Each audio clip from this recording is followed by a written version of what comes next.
The Australian Constitution is encased in the Commonwealth of Australia Constitution Act, which was enacted by the Parliament of the United Kingdom on the 9th of July, 1900.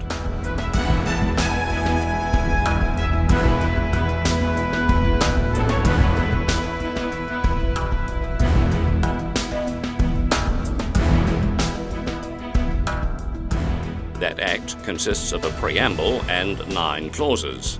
Clauses 3 and 4 are now spent.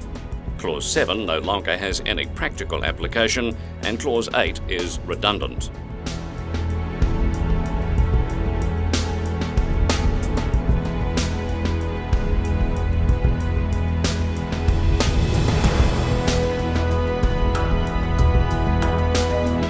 The Australian Constitution is contained at Clause 9 of the Act.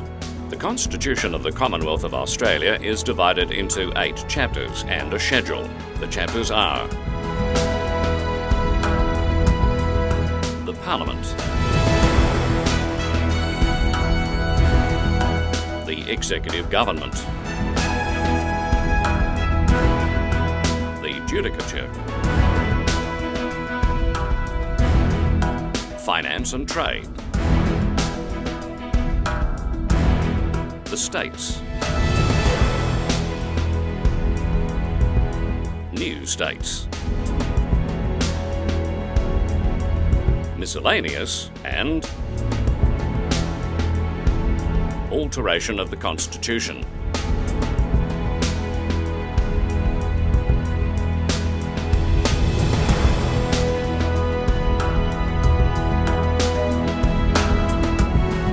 Chapter 1 of the Constitution, which deals with the Parliament of the Commonwealth, is divided into 5 parts.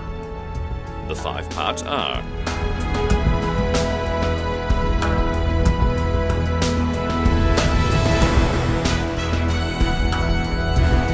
General, the Senate, the House of Representatives, both Houses of Parliament, and the powers of the Parliament.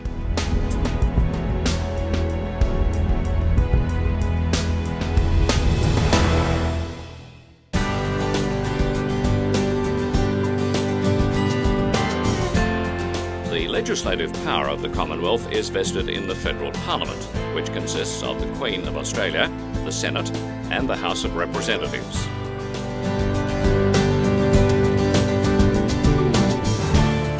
Governor-General, appointed by the Queen, on the advice of the Prime Minister, is the Queen's representative.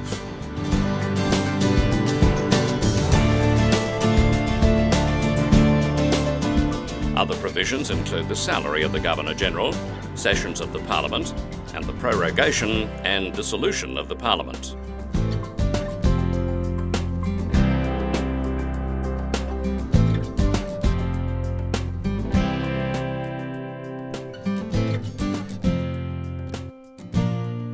Thank you, Mr. President. Supplementary question.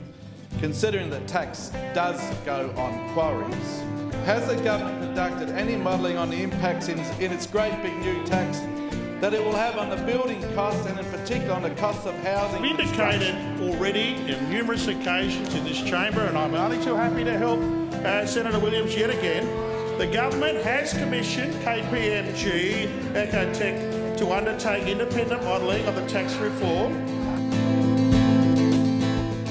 The Senate is composed of senators from each state, directly chosen by the people of the state, voting until the Parliament otherwise provides as one electorate.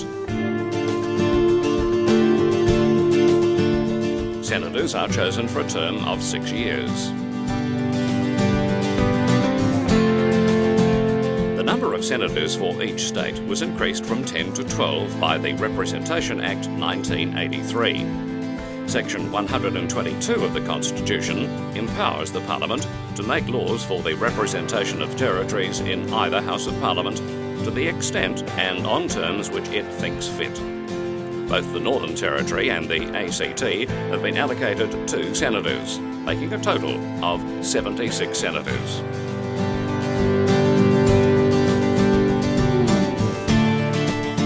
Senators for each state are divided into 2 classes to meet the rotation requirement, so that only half the Senate is elected at each election. Following a dissolution, the entire Senate is elected. Questions arising in the Senate are determined by a majority of votes. The President shall in all cases be entitled to a vote, and when the votes are equal, the question shall pass in the negative.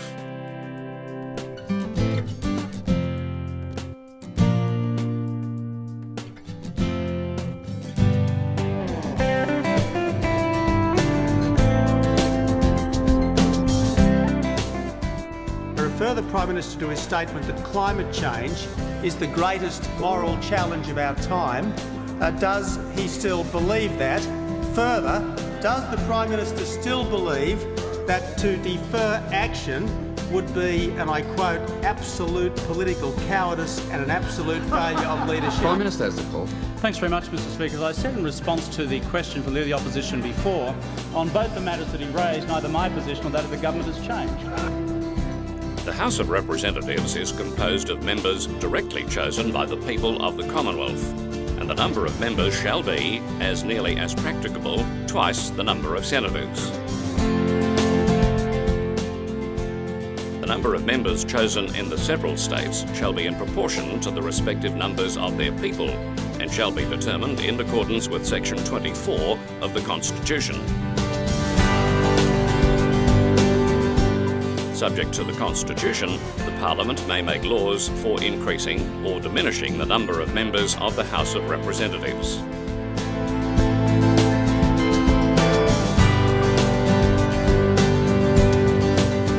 Questions arising in the House of Representatives shall be determined by a majority of votes other than that of the Speaker. The Speaker shall not vote unless the numbers are equal, and then the Speaker shall have a casting vote. Other provisions, including the issuing of writs for a general election, the qualification of members, absence of the Speaker, and the resignation of members.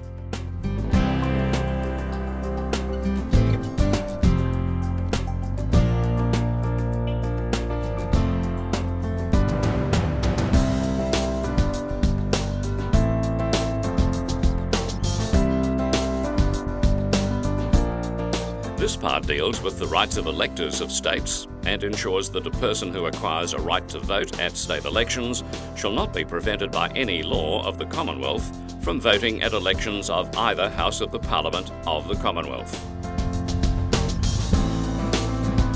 Senators and members of the House of Representatives are required to subscribe an oath or affirmation of allegiance as prescribed in the schedule before taking their seat in the Parliament.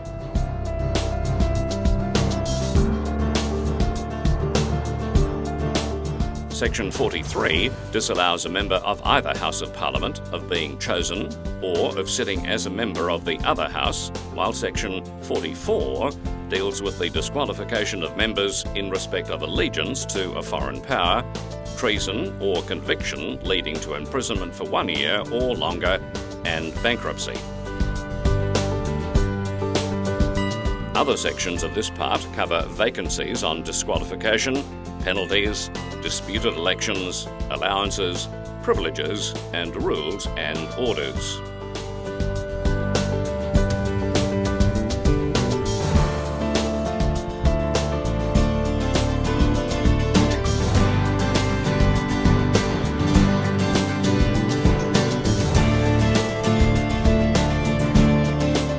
Section 51 details the legislative powers of the Parliament to make laws for the peace, order and good government of the Commonwealth, and covers, amongst other things, trade and commerce, taxation, naval and military defence of the Commonwealth, quarantine, census, currency, naturalisation and aliens and marriage.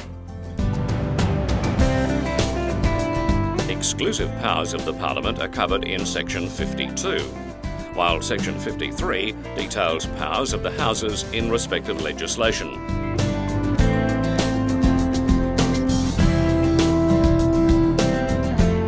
Appropriation bills, tax bills and the recommendation of money votes are covered in sections 54 through 56, while disagreement between the houses is covered in section 57.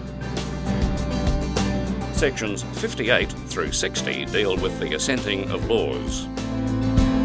The Queen may disallow any law within 1 year from the Governor-General's assent.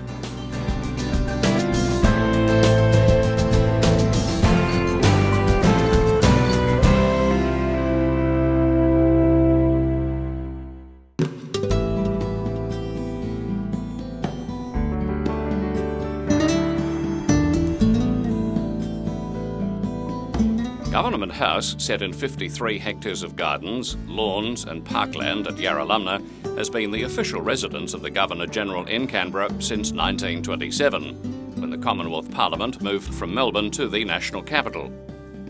Previously, the Governor-General resided at Government House, Melbourne.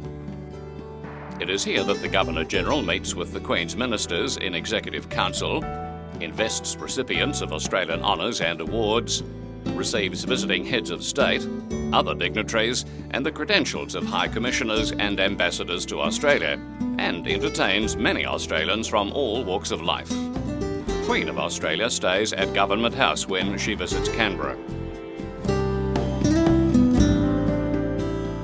The executive power of the Commonwealth is vested in the Queen and is exercisable by the Governor-General as the Queen's representative. Additionally, a Federal Executive Council advises the Governor-General in the government of the Commonwealth.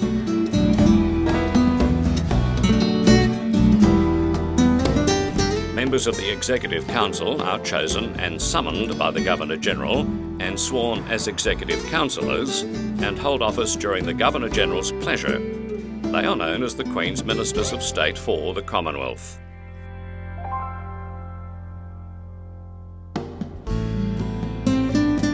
Provisions of the Constitution referring to the Governor-General in Council means the Governor-General acting with the advice of the Federal Executive Council. No Minister of State can hold office for a longer period than 3 months, unless he or she becomes a Senator or a member of the House of Representatives. The Command-in-Chief of the Naval and Military Forces of the Commonwealth is vested in the Governor-General as the Queen's representative.